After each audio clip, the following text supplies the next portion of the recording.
تو یہ دیکھ کر اسے سلیکٹ کیا جا رہا ہے۔ تو خیر اجرت کی بات ظاہر ہے یہ بھی کرنا ضروری ہے، جب آپ کسی سے کام کروائیں تو اس سے پہلے یہ طے ہو جانا چاہیے کہ بھئی کیا پے ہوگی، کیا پیسے لیں گے، تاکہ معاملات پھر بعد میں خراب نہ ہوں، تو پہلے یہ معاملات طے کرنا ضروری ہوتے ہیں۔ اچھا، اس نے جواب دیا کہ 1 درہم اور 1 دانق، یعنی درہم کا چھٹا حصہ، ٹھیک ہے، پورا 1 درہم اور درہم کا چھٹا حصہ میں اجرت میں لوں گا۔ میں نے کہا ٹھیک ہے جی، سودا ڈن ہو گیا، طے ہو گیا، تم میرے ساتھ چلو۔ اچھا اب دیکھیے گا، اب وہ نوجوان جس کو انہوں نے سلیکٹ کیا ہے، مزدور کو تو یہ ہوتا ہے بھائی کوئی آئے اور میں جاؤں اس کے ساتھ مزدوری کروں، تو بیٹھے سمجھ لیے ہوتے ہیں، لیکن یہ مزدور بھی انوکھا مزدور تھا۔ اس نے آگے سے لگائی شرط۔ اب وہ شرط بھی کیسی تھی؟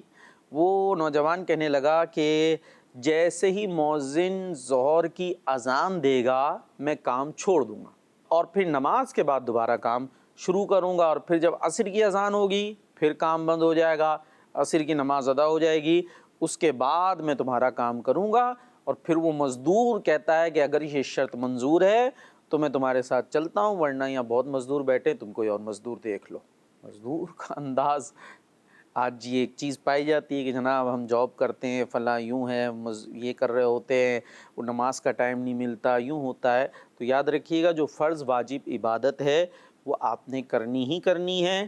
ٹائم ملتا ہے، بڑی اچھی بات ہے، اور بہت جگہ نارملی مل بھی جاتا ہے، ہماری اپنی سستیاں ہوتی ہیں، لیکن اگر کوئی ایسی صورت بنتی ہے کہ کوئی ٹائم ہی نہیں دے رہا اور فرض واجب عبادت نہیں کی جا رہی اور وہ چھوڑنی پڑے گی، تو پھر اس کی ہرگز اجازت نہیں ہوگی، وہ نوکری، وہ جاب، وہ جگہ چھوڑنی ہوگی، لیکن آپ کو اپنی فرض واجب عبادت کرنی ہوگی۔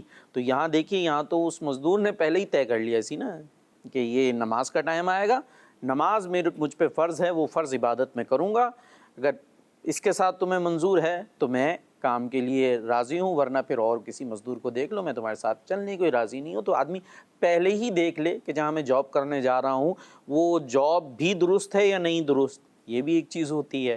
خیر یہ پورا ایک ٹاپک ہے، تو یہ ساری چیزیں دیکھ کر، کیونکہ یہ ہمارے رزق کا معاملہ ہے، مجھ سے کما رہے ہیں، کھا رہے ہیں، بیوی بچے کھائیں گے، ہم کھائیں گے، تو ایسا تو نہیں کہ وہ کام ہی حلال نہ ہو۔ خیر تو یہ جب اس نے بات کی تو جو حضرت عبداللہ، تو انہوں نے کہا مجھے یہ شرط منظور ہے، تو بڑی اچھی بات ہے۔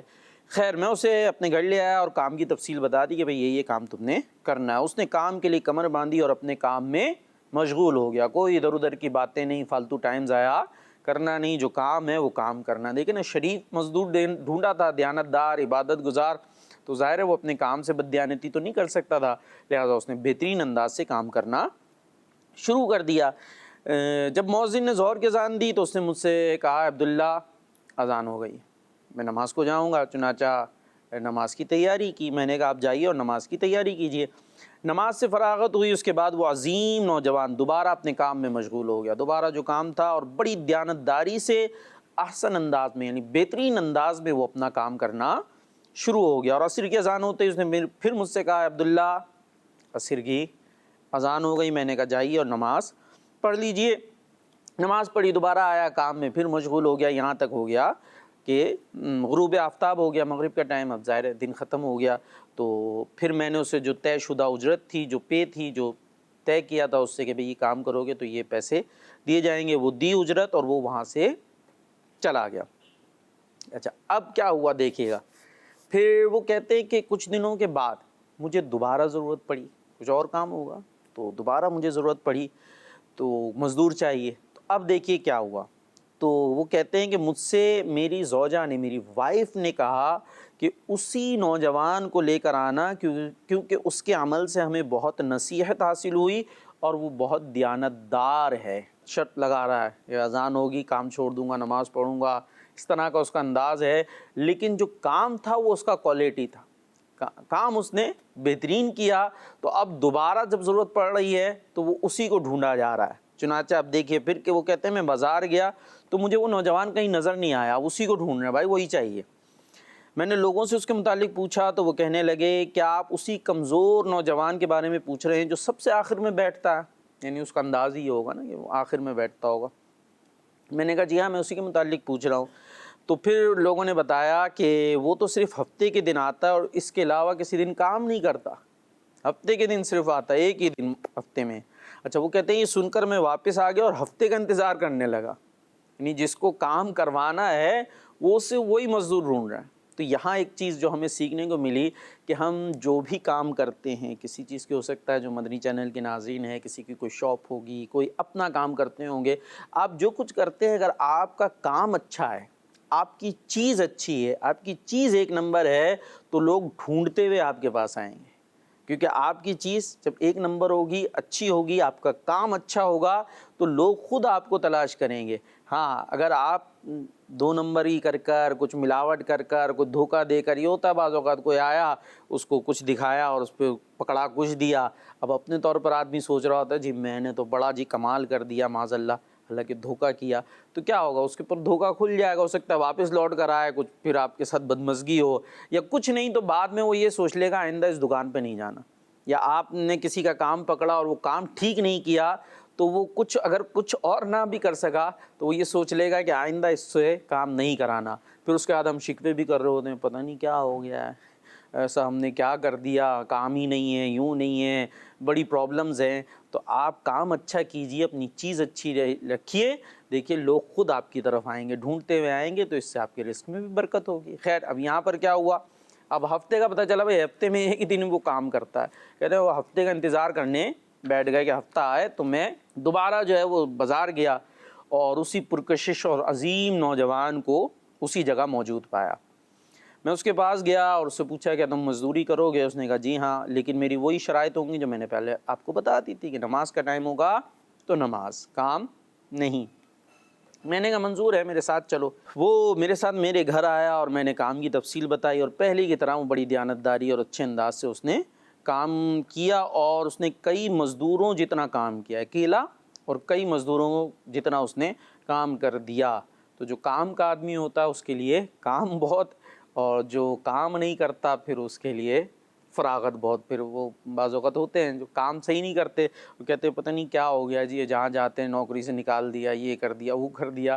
تو جو کام کا ہوتا ہے لوگ اسے ڈھونڈتے ہیں، اسے نوکری سے نکالتے نہیں ہیں، ٹھیک ہے نا؟ تو ہم نے اپنے انداز پہ بھی غور کرنا چاہیے۔ خیر اس نے اکیلے نے کئی مزدوروں جتنا کام کیا۔ اچھا شام کو میں نے اسے طے شدہ اجرت سے، جو اس سے طے ہوئے تھے پیسے، اس سے زیادہ رقم دینا چاہیے، اس نے کام تو زیادہ کیا تھا، تو انہوں نے بھی، اور اس کے انداز کردار سے بھی متاثر ہو گئے نا، تو انہوں نے چاہا کہ میں اس کو زیادہ پیسے دے دیتا ہوں۔ اب اس کا بھی انداز، یعنی وہ کوئی ایک عام مزدور نہیں تھا، در حقیقت یوں کہہ لیجئے کوئی اللہ کے ولی تھے، کوئی بڑے نیک آدمی تھے، نیک شخصیت تھے۔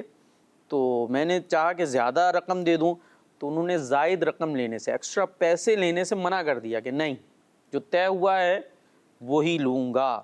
اچھا کہتے ہیں میں نے اصرار کیا، بڑا کہا کہ لے لیں لے لیں، لیکن وہ راضی نہیں ہوئی، یہاں تک کہ پیسے لیے بغیر وہ جانے لگے۔ تو مجھے بڑا رنج ہوا کہ بھائی یہ پیسے ہی نہیں لے رہے، تو میں ان کے پیچھے گیا اور جا کر بڑی عاجزی کے ساتھ انہیں اجرت دی، زائد رقم انہوں نے واپس کر دی، اور جو طے شدہ مزدوری تھی وہی انہوں نے لی۔ یہ ان کا اپنا ایک خاص انداز تھا، اگر زائد کوئی دے رہا ہے اور وہ لے لیتے تو ویسے کوئی اس میں حرج نہیں تھا، لیکن بہرحال انہوں نے زائد رقم نہیں لی، کام زیادہ کر دیا اور پیسے زیادہ نہیں لیے۔ خیر اچھا پھر کہتے کچھ دنوں بعد پھر ضرورت پڑی، اب تو ظاہر ہے انہی کے پاس جانا ہے، کام پسند آ گیا، انداز پسند آ گیا ہے، تو پھر ہفتے کے دن گیا، اب تو پتہ تھا ہفتے کو ہوتے ہیں، وہ ہفتے کے دن بازار گیا۔ اب دیکھیے گا اسی نوجوان کو تلاش کرنے لگا، ملے اور پھر لے کے جاؤں اپنے کام کے لیے، لیکن اب ہفتے کے دن بھی نظر نہیں آئے، حالانکہ وہ تو ہفتے کے دن ہی ہوا کرتے تھے، لیکن آج تو ہفتے کو بھی موجود نہیں ہے۔ اچھا اب میں نے لوگوں سے پوچھا کہ بھائی وہ نوجوان جو آخر میں بیٹھتا ہے، بتایا تو انہوں نے بیان کیا کہ آج وہ بیمار تھا اس لیے نہیں آیا، بیماری آ گئی اس وجہ سے وہ نہیں آیا۔ میں نے پوچھا وہ رہتے کہاں ہیں؟ لوگوں نے گھر بتایا، فلاں جگہ پر جائیں، وہاں ان کا گھر ہے۔ میں پہنچا وہ ایڈریس پر، جو ایڈریس بتایا تھا وہاں پر پہنچا تو دیکھتا ہوں کہ وہ سخت بیماری میں مبتلا ہے، اور تکیے کی جگہ اینٹیں رکھی ہوئی ہیں، اینٹ ہوتی ہے، اینٹوں کا تکیہ بنایا ہوا ہے۔ میں نے سلام کیا، جواب دیا اور پوچھا اے میرے بھائی کیا تمہاری کوئی حاجت ہے، کوئی ضرورت ہے؟ تو انہوں نے کہا کہ جی ہاں مجھے تم سے ایک ضروری کام ہے، کیا تم اسے پورا کرو گے؟ یعنی وہی جو مزدور تھے انہوں نے کہا کیا ایک کام ہے، کیا تم اسے پورا کرو گے؟ تو میں نے کہا انشاءاللہ میں ضرور آپ کا وہ کام کروں گا، بتائیے کیا کام ہے؟ تو انہوں نے کہا، اس نوجوان نے کہا کہ جب میں مر جاؤں تو یہ لوٹا ہوگا ان کے پاس اور زنبیل بیچ کر گورکن جو قبر کھودنے والا ہوتا ہے اس کو اجرت کے طور پر دے دینا اس کی رقم، ٹھیک ہے، اور کفن کے لیے میرا یہی اون کا جبہ اور چادر کافی ہے، اسی لباس میں مجھے دفن کر دینا، کفن دے کر دفن کر دینا، اور میری جیب میں ایک انگوٹھی ہے اسے اپنے پاس رکھنا، ایک رنگ، ایک انگوٹھی ہے اسے اپنے پاس رکھنا، اور میری تدفین کے بعد اسے امیر المومنین ہارون رشید رحمۃ اللہ تعالیٰ علیہ ان کے پاس لے جانا۔ اب وقت کے خلیفہ ہیں، حکمران ہیں، کیسا عجیب تعلق پیدا ہو رہا ہے کہ وہ کہاں ایک مزدور اور کہاں وہ کہہ رہے ہیں کہ بھئی ایک انگوٹھی ہے، یہ تم نے امیر المومنین کے پاس جو خلیفہ وقت ہیں ان کے پاس اس انگوٹھی کو لے کر جانا ہے۔ جی مدنی چینل کے ناظرین، پھر کیا ہوتا ہے؟ اچھا، جب ان کی شاہی سواری فلاں دن فلاں مقام سے گزرے، وہ جو مزدور ہیں وہ بتاتے ہیں کہ فلاں ٹائم فلاں جگہ سے وہ جو شاہی سواری میں وہاں سے جاتے، تو جب وہ گزرے تو انہیں کہنا کہ میرے پاس آپ کی ایک امانت ہے، میرے پاس آپ کی ایک امانت ہے، پھر انہیں یہ انگوٹھی دکھا دینا کہ امانت ہے، اب کیا ہے، تو انہیں یہ انگوٹھی دکھا دینا، بس اس کے بعد وہ خود تمہیں اپنے پاس بلا لیں گے۔ ایسا انگوٹھی میں کیا تھا، آئیے سنتے ہیں۔ اچھا، وہ کہتے ہیں کہ اس بات کا خیال رکھنا کہ یہ کام میری تدفین کے بعد ہو، جب مجھے دفن کر دیا جائے اس کے بعد یہ سارے کام تم نے کرنے ہیں، بادشاہ کے پاس جانا ہے اور اس طرح انگوٹھی دکھانی ہے، یہ سب میری تدفین کے بعد کرنا ہے، اس سے پہلے نہیں۔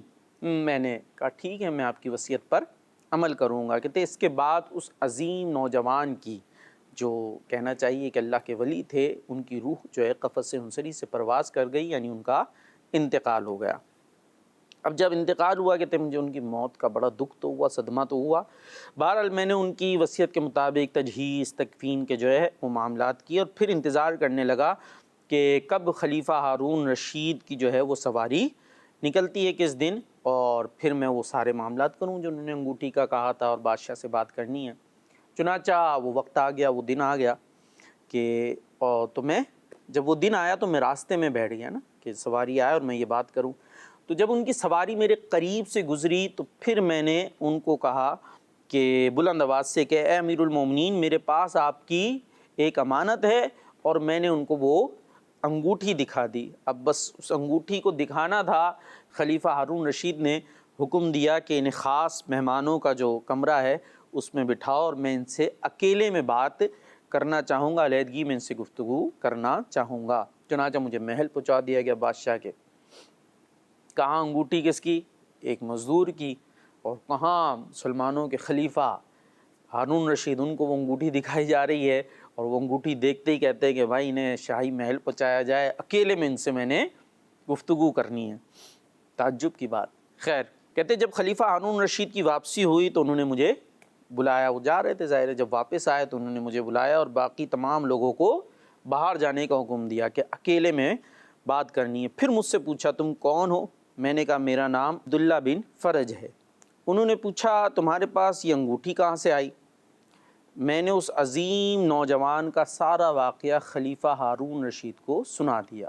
سوال یہی تھا یہ انگوٹھی کہاں سے آئی، تو وہ سارا واقعہ جو ہے اس عظیم نوجوان کا میں نے سنایا۔ اب جب وہ واقعہ سنایا تو یہ واقعہ سننا تھا کہ خلیفہ ہارون رشید زار و قطار رونا شروع ہو، زار و قطار رونا شروع ہو گیا، اور اس قدر روئے کہ ان کے رونے پر مجھے ترس آنے لگا۔ یہ کیا ہو گیا، اتنا رو رہے، مجھے ان کے رونے پر ترس آنے لگا۔ پھر وہ میری طرف متوجہ ہوئے تو میں نے ان سے پوچھا اے امیر المومنین، آپ کا اس نوجوان سے کیا تعلق تھا، کیا رشتہ تھا؟ سارے اس قدر رو رہے ہیں اور اس قدر جو ہے غمزدہ ہیں اس کی وفات پر اور اس سارے واقعے پر، تو آپ کا تعلق کیا، آپ کا رشتہ کیا ہے؟ تو پھر خلیفہ ہارون رشید نے جواب دیا کہ وہ میرا بیٹا تھا۔ وہ مزدور دراصل خلیفہ ہارون رشید کا بیٹا تھا۔